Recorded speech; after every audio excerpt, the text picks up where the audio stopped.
você, jovem, como é que você se vê daqui a 5 anos? Como é que você se vê daqui a 10 anos? Quando eu comecei nesse ministério de estar cooperando na obra do Senhor, foi há 30 anos.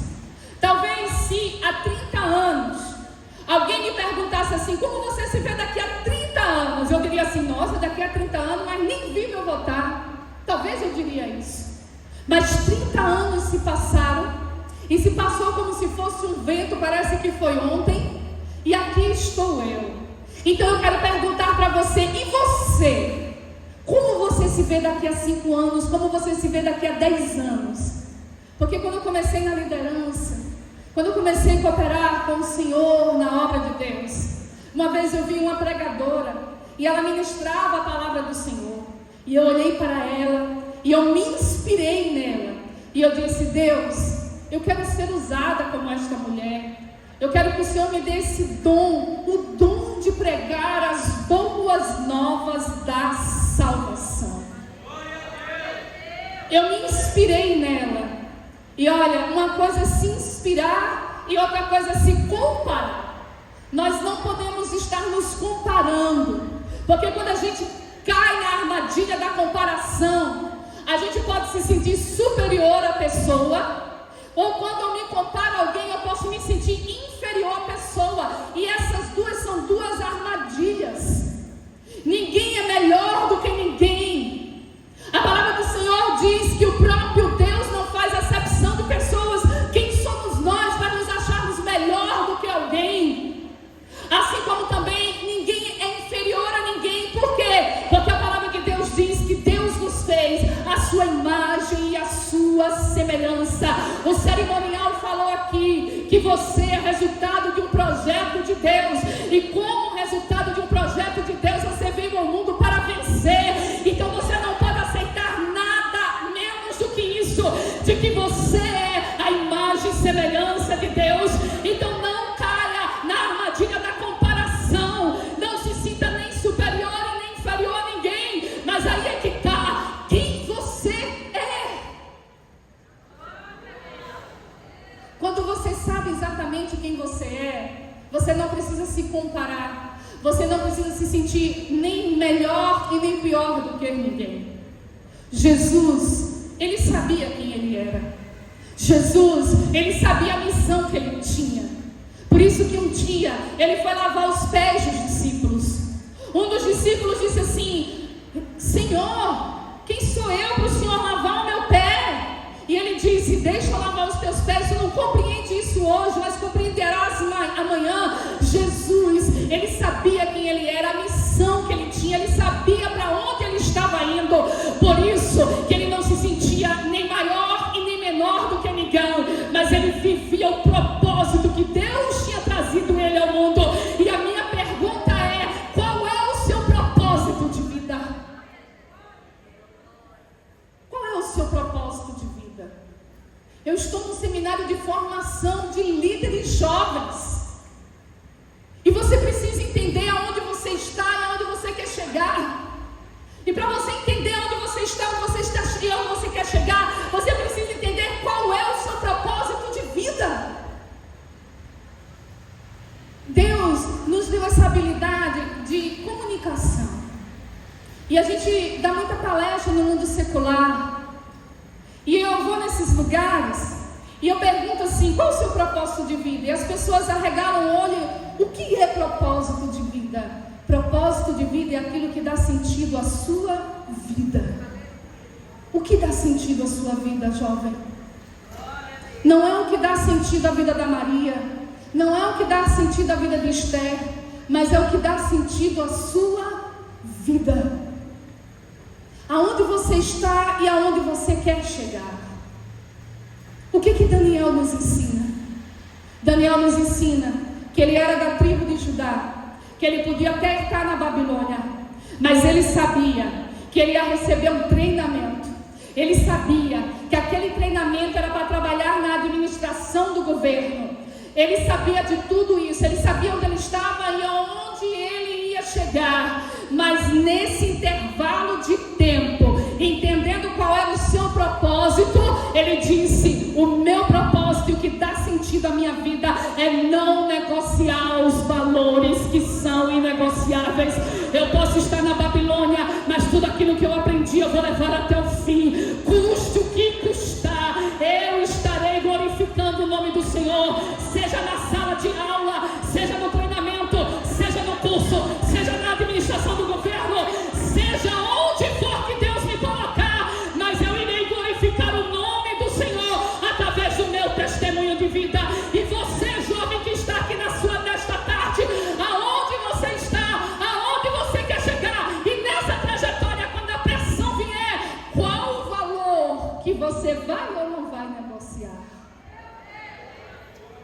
Shakavareva Naya Kévia, Navassúvia, Navarrávia, Navassúvia, Demiavarras, Demichavas.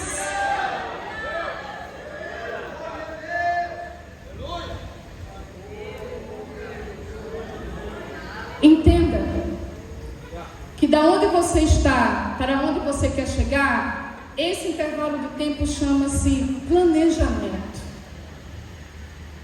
E nós estamos aqui com líderes. E não existe liderança sem planejamento. Mas aí você pode dizer: irmã Carla, eu vim com o meu líder. Eu nem líder sou. Você é líder, porque você é líder da sua vida. Você precisa liderar a sua vida. Eu trabalho no secular, cuidando de vidas. Eu sou profissional da saúde. E eu coloquei uma coisa dentro da minha cabeça: não adianta eu cuidar das pessoas e não cuidar de mim. Eu preciso cuidar das pessoas, mas também cuidar de mim. E você precisa liderar a sua vida também. Eu tenho certeza que o pastor Elidiano, ministrante nesse evento também, ele sabia onde ele estava, mas ele sabia onde ele queria chegar. E nesse intervalo de tempo, ele também fez um planejamento para ele chegar hoje a ser escritor de livros. E o que é então essa ferramenta chamada planejamento de vida? Perceba que Deus usou ela, perceba que Jesus usou ela. Entenda, o poder de Deus é tão grande que Ele poderia ter feito o mundo em um dia, mas Ele fez cada coisa de uma vez. Quer dizer, de certa forma Deus usou o planejamento. E foram 6 dias. Perceba que Jesus Cristo, Ele diz assim, a mãe dele pede a Ele para socorrer uma família que está passando por uma situação de vexame, num casamento, onde falta a bebida, e naquela época faltar a bebida, tinha que pagar até multa, tinha que pagar até na justiça por ter deixado de oferecer bebida para os convidados. Era uma situação de muito vexame. E quando a mãe de Jesus pede para Jesus fazer alguma coisa, ele diz assim, mulher, não é chegada a minha hora. Quer dizer, ele está dizendo o quê? Que ele tinha uma agenda e que ele usava essa agenda. E a agenda é uma das ferramentas de planejamento. Por incrível que pareça, em pleno 2025, aonde eu trabalho, tem dias que eu preciso sentar com pessoas que eu considero pessoas extremamente inteligentes, pessoas da classe empresarial, e eu sento para juntos, eu e ela, nós duas, fazermos a agenda dela. A gente coloca lá, acorda 6 horas, toma café, 8 horas vai para o trabalho, pega menino, volta para o trabalho, e vai para a igreja, vai para o culto, e vai para o ensaio, e a gente faz essa agenda de forma sistematizada de segunda a sexta e coloca sábado e domingo. E eu aprendi isso muito pequena a fazer isso. E por que é necessário tudo isso? Porque aonde você está, para onde você quer chegar, há um intervalo chamado planejamento. E uma das ferramentas do planejamento é a sua agenda. Que horas você acorda, jovem? O que você faz durante o dia? Quais são as suas prioridades? Quanto tempo você coloca na sua agenda que você vai ler a Bíblia Sagrada? Quanto tempo você coloca na sua agenda que você vai estar no Instagram? Eu conheço pessoas que pagam sessões terapêuticas porque diz assim: eu estou viciado à noite, eu chego em casa, eu só vou olhar vídeos que não me levam para canto nenhum, eu não consigo parar de assistir esses vídeos. O que é que eu faço? O que é que você faz? Você pode usar ferramentas como planejamento, como agenda, mas tem outra coisa que não bate, que não tem nada que supere. É o poder do Espírito Santo habitando dentro de você. É você não largar esse valor inegociável, não deixar nada que arranque de você o Espírito Santo que habita dentro de você, para que você consiga chegar aonde você quer chegar, ou melhor, que você consiga chegar aonde Deus te chamou para você estar. Porque quando Isaías profetizou há mais de 100 anos que ia acontecer o que aconteceu, Daniel foi levado, Daniel foi treinado, mas você vai ver Daniel no livro de Daniel até o capítulo 12, Daniel em vários momentos em altos cargos, alto escalão do governo, porque Deus usou Daniel para abençoar o povo, para estar no alto escalão, para que o povo de Deus fosse abençoado, assim como Deus usou Esther, assim como Deus usou vários outros da Bíblia Sagrada. E aí existe uma coisa: Deus te chamou, você não veio a este mundo por acaso, você é resultado de um projeto de Deus, há algo que Deus quer fazer na sua vida. E aí então nós precisamos entender que para chegar lá é necessário um tempo com Deus, um tempo entregue a Deus, usando essas ferramentas humanas, mas nada disso supera o poder interior do Espírito Santo habitando dentro de você. Você pode usar ferramentas terrenas. Daniel usou. Ele estudou. E você pode dizer assim: irmã Carla, aonde eu moro, lá parece que os estudos assim, não é igual os estudos que foi dado a Daniel. Mas olha, se você for ver na Bíblia Sagrada, no Novo Testamento, você vai ver Pedro falando de uma forma que as pessoas dizem assim: como esse homem está falando isso? Ele não tem nem mestrado, não é nem pós-graduado, como está falando isso? É porque Deus, quando Ele quer nos usar, não importa se a gente tem estudo ou deixa de ter estudo, Ele nos capacita através do poder do Espírito Santo de Deus. Mas você tem que estar na posição para receber isso vindo da parte do Senhor. E então, vamos falar do Instagram? Vamos falar do WhatsApp? Porque quando Daniel assentou no coração não se contaminar com o manjar do rei, nós também precisamos assentar isso no nosso coração. Eu tenho um canal do Instagram, está até sendo transmitido ao vivo. Uso o WhatsApp. Como é que nós vamos viver sem o WhatsApp? Mas qual é a grande diferença? Rede social é igual comer peixe. Como é que a gente come peixe? Tira as espinhas. Para quê? Para a gente não engasgar. A espinha pode adoecer, sim ou não? Pode matar, sim ou não?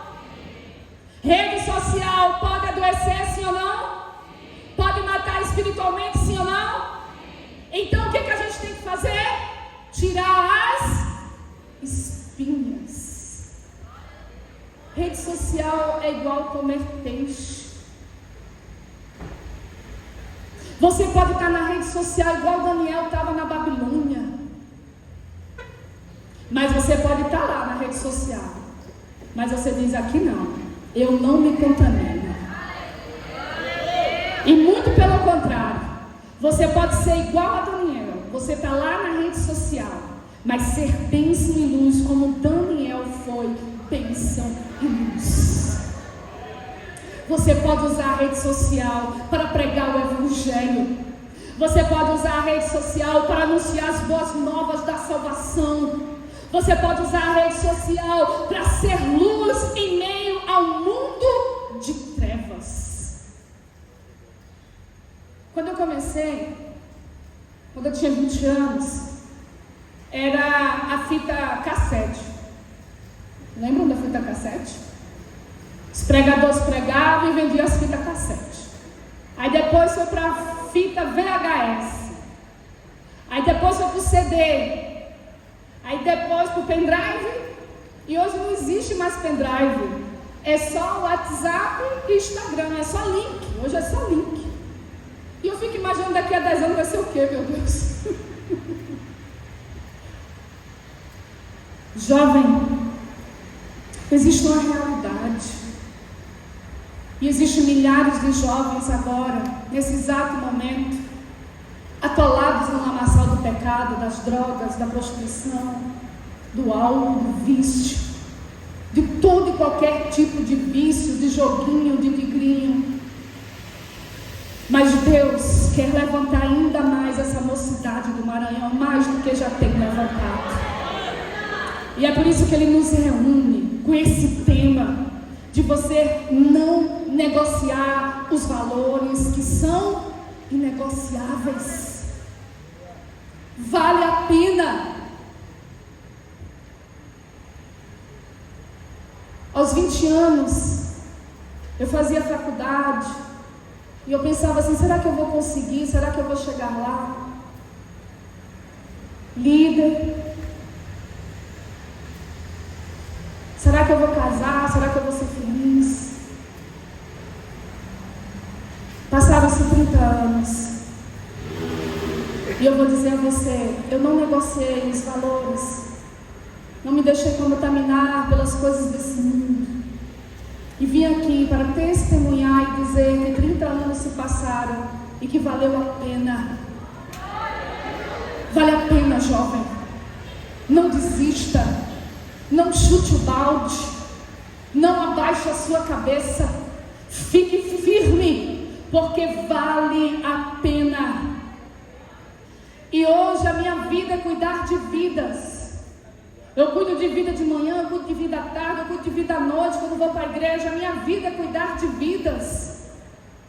Deus também, eu já tive 20 anos, com vários conflitos da juventude, com vários questionamentos da juventude, mas hoje eu vim dizer para você, valeu a pena. E como vale a pena, então fica firme, porque quando eu estiver velhinha, se o arrebatamento não acontecer, eu vou encontrar com você na estrada da vida, e eu quero ouvir de você dizer assim, Carla, realmente você disse que valeu a pena, e valeu a pena mesmo. Daqui a 20 anos, daqui a 30 anos, daqui a 10 anos, se o arrebatamento da igreja não acontecer, a gente se encontra na estrada da vida, e eu sei que eu vou ouvir isso de você.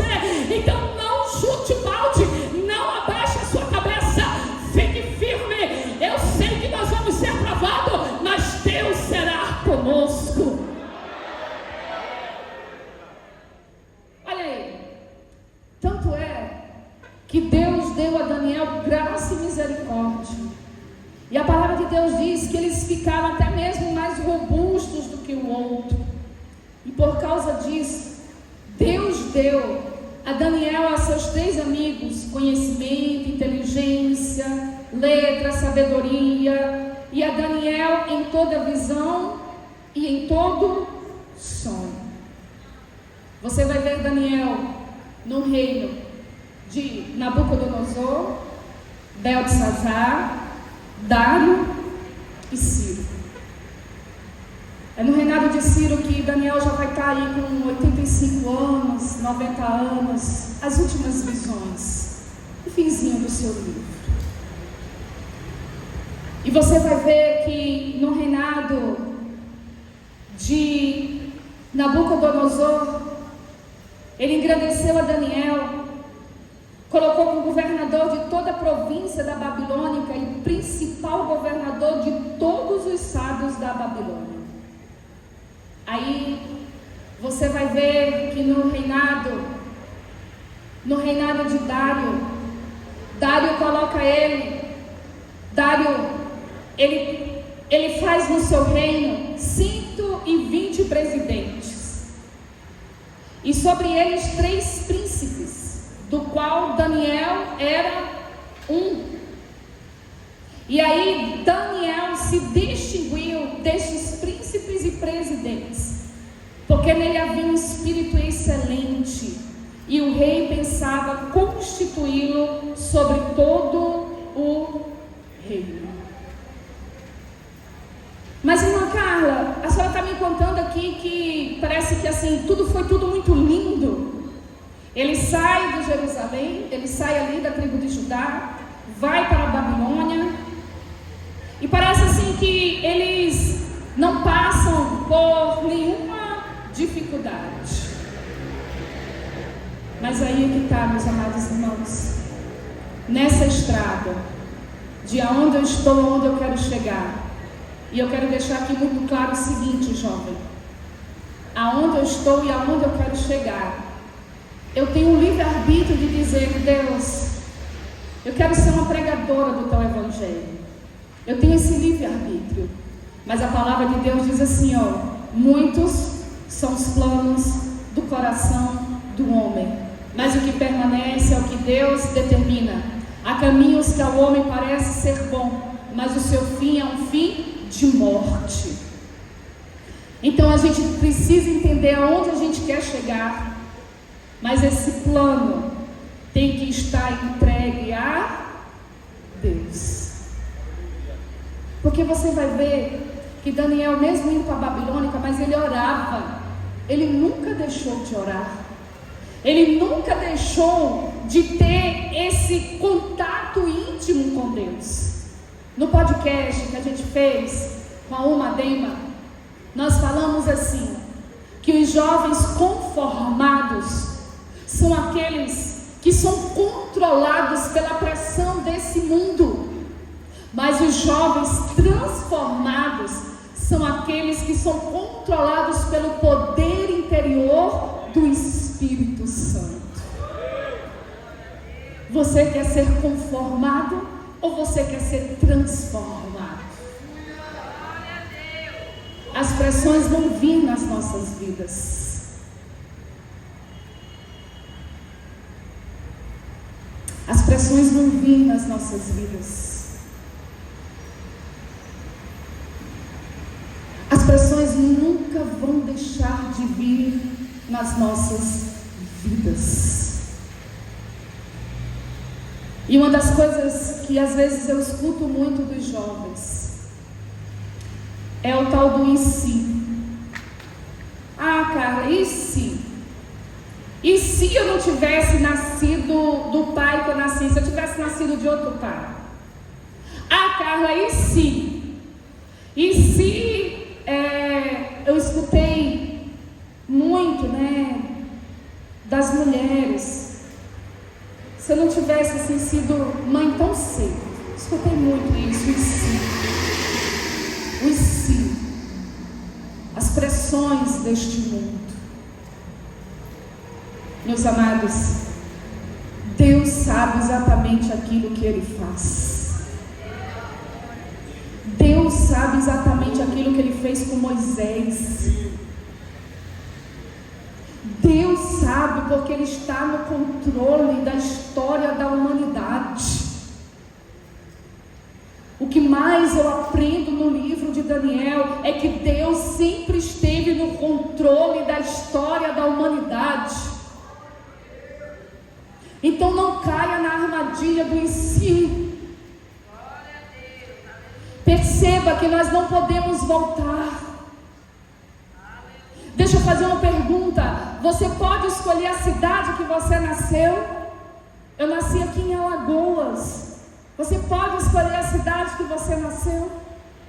Você pode escolher a sua mãe, o seu pai? Não tem como voltar.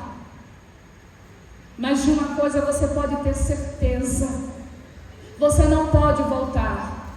Mas a escolha que você faz hoje vai impactar o seu amanhã, daqui a uma semana, daqui a um mês, daqui a um ano, daqui a 10 anos. E qual é a escolha que você faz hoje?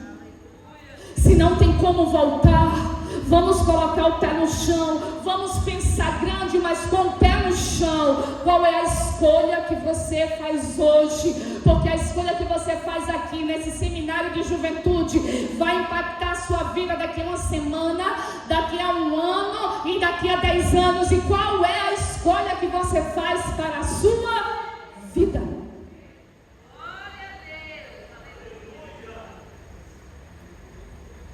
Não deixe o peso do passado arrancar a história magnífica que Deus tem para você no futuro. Tudo serviu de experiência, de crescimento e de amadurecimento para com a sua vida.